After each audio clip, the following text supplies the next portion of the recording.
2026. Subject: urgent alert.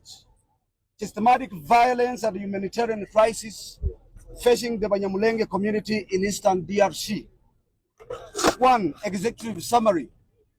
This memorandum serves as a formal alert regarding the deteriorating security and human rights situation targeting the Tutsi Banyamulenge community in the Eastern Democratic Republic of Congo.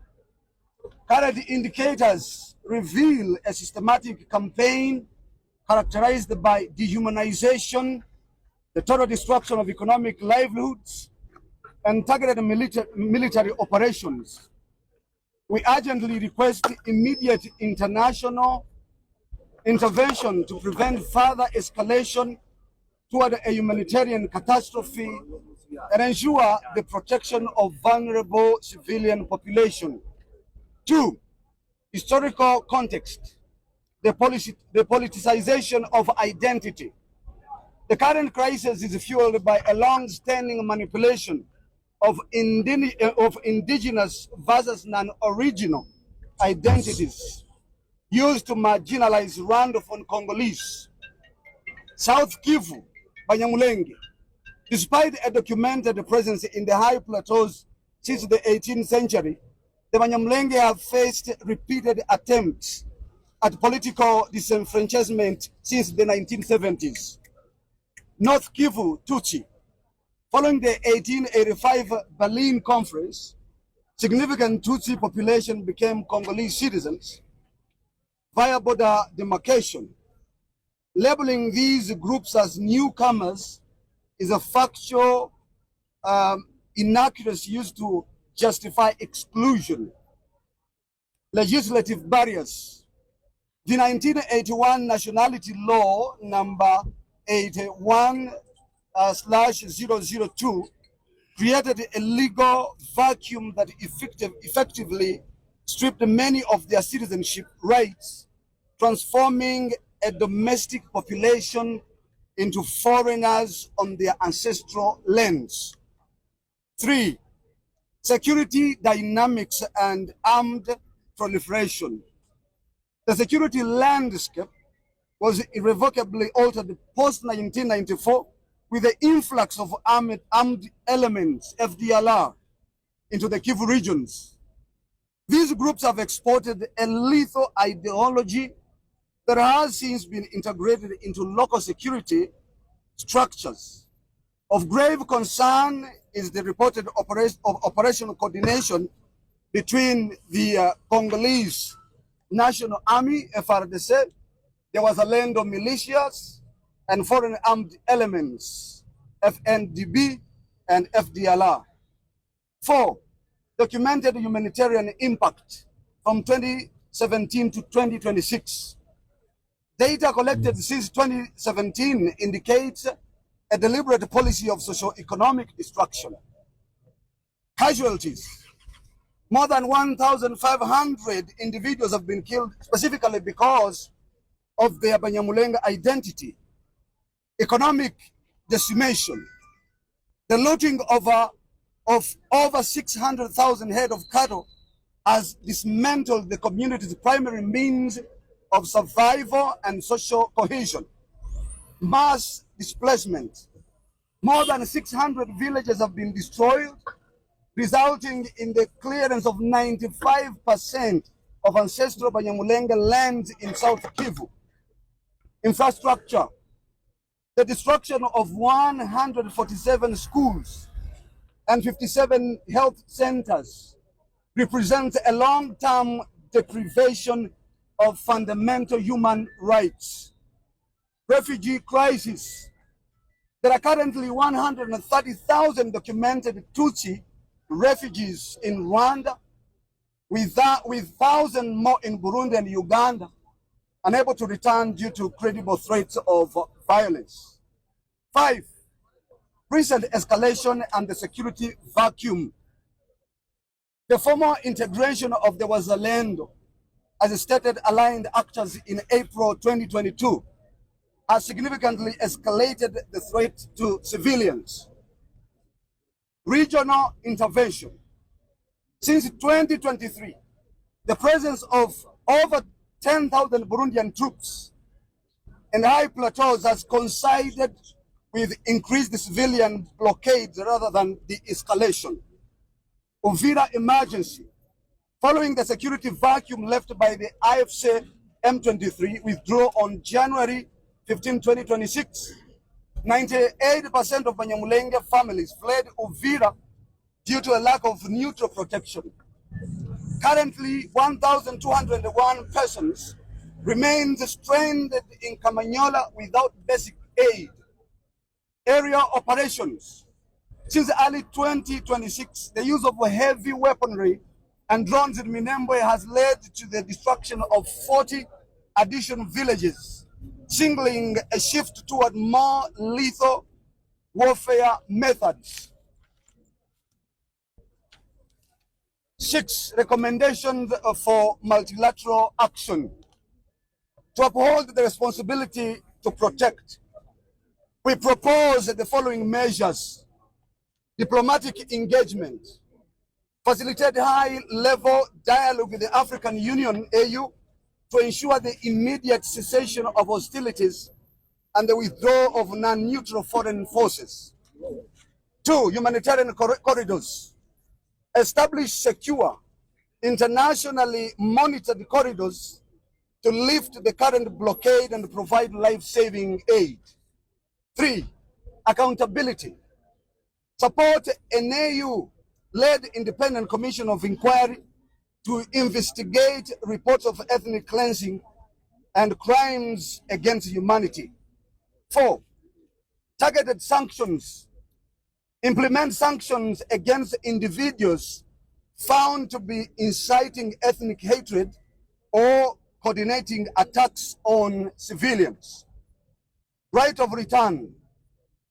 Develop a tripartite framework for the safe, voluntary, and dignified repatriation of refugees to their ancestral lands. Conclusion. The narrative of quote-unquote inter-ethnic conflict fails to capture the asymmetric nature of this violence. This is a targeted campaign against a minority community that requires a robust, protection-oriented response. We urge the international community to transition from observation to active prevention. Thank you. Yeah, urge the stop of the drowning of Banyamulenge in Minembwe and to stop killing our minority community. Here is what I'm going to read. From us, the Banyamulenge Women Community, international partners and human rights organization, East African Community, and diplomatic mission, we urge systematic ethnic cleansing and humanitarian blockade of the Tutsi Banyamulenge in DRC.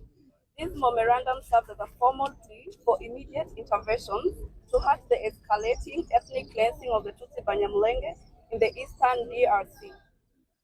We bring to your attention a state of existential urgent caused by systematic violence, the weaponized of sexual assault, and illegal humanitarian blockade enforced by Burundian and DRC forces.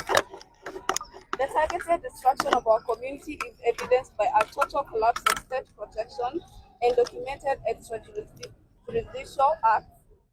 Extrajudicial execution, they include the banning of Major Kamizobe in December 2021 and Captain Patrick Kabongo in November 2023, both targeted solely because of their ethnicity.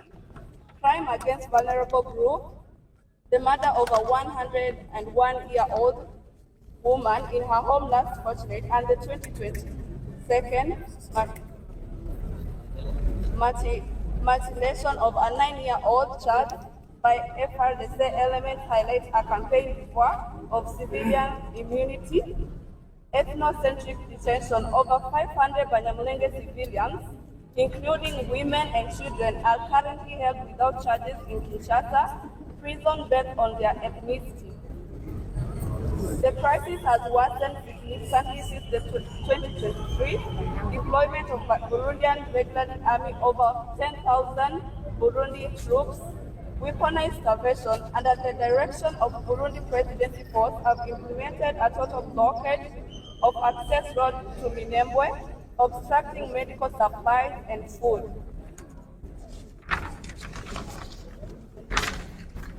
Collision with militias, Burundian forces and the FRDC are reportedly coordinating with the Wazalendo, Mai Mai, and FDLR, remnants of the force responsible for the 1994 Rwanda genocide.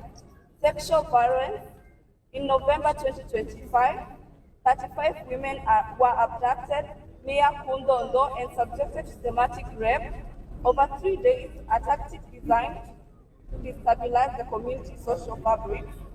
Evolution of warfare. The conflict has entered a lethal phase characterized by aerial bombardment. Drone strikes in Minembwe and Mikeke have leveled schools, churches, and clinics, killing over 1,500 people in the high plateau. Mass displacement. Following the security vacuum of January 2025, 98% of Banyamulenge families in Uvira have forcibly displaced, with many now languishing in Kamanyola without basic sanitation or shelter. Data of destruction. This scale of the attempt to erase Banyamulenge community is qualified by the destruction of 600 villages, 136 schools, 41 health centers, 131 churches, 600,000 head of cattle. Recommendation. We urge the United States and the international partners to facilitate the following. Deployment of protection units. Authorize UN-AU units specifically turned to prevent conflict-related sexual violence. Aerial moratorium. Impose an immediate ban of armed drone and aerial strikes in civilian population. Have humanitarian corridors. Establish internationally supervised routes to break the blockade of the high plateau. Targeted sanctions. Apply Russia's financial and travel sanctions against leaders inciting genocidal, rioting, and purge lists. Independent Commission of Inquiry. Launch a formal investigation into the systematic destruction of infrastructure and mass loss of life. My conclusion, the Banyamulenge people face a calculated campaign of erasure.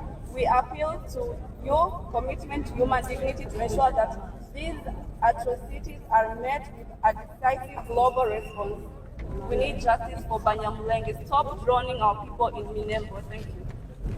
Where we related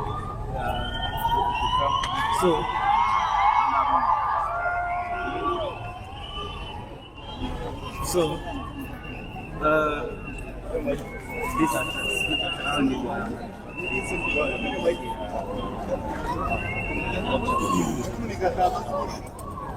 remember to start with your name. Just narrate how the experience was and your response.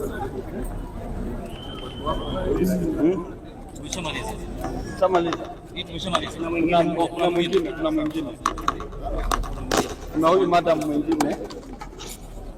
Asanteni sana.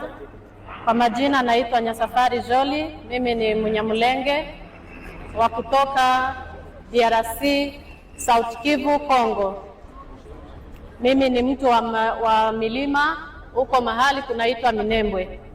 Mimi ni mmoja wa waathirika wa vita ambazo tunafanyiwa, mauaji ambayo tunafanyiwa kila wakati.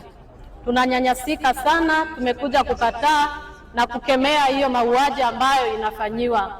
Sisi mahali tulikuwa tunauliwa kila siku, tunauliwa na Mai Mai, tunauliwa na nchi jirani Burundi, tunauliwa na jeshi letu la serikali ya Kongo ambayo inajiita FRDC. Hiyo nchi inakataa kweli kuwa sisi ni wakongomani kamilifu, na sisi tumejipata Kongo, tumezaliwa Kongo, mababu zetu wamezaliwa huko Kongo. Sasa tunauliwa, watoto wanauliwa, wamama wanauliwa, kuna mabomu kubwa sana, kuna drone ambazo zinapiga watu, kuna ndege aina ya Sukhoi ambayo inaripua hata manyumba watu wakiwa wamelala. Watu wanauliwa. Hata tumekuja kusogeshwa mahali pamoja ambapo ni karibu sana, mahali tumefungiwa, hakuna chumvi, hakuna chakula yoyote ambayo inapatikana. Mauaji ni ya kila aina, ubakaji ni ya kila aina. Sura yetu imebadilishwa, tumeitwa majina mengi, tunauliwa pasipokuwa na haki yoyote. Mataifa yanatazama tu Wanyamulenge wakiuliwa. Sisi ni binadamu kama wanadamu wengine. Tunataka haki, tunataka amani, tunataka kuishi kama binadamu wengine.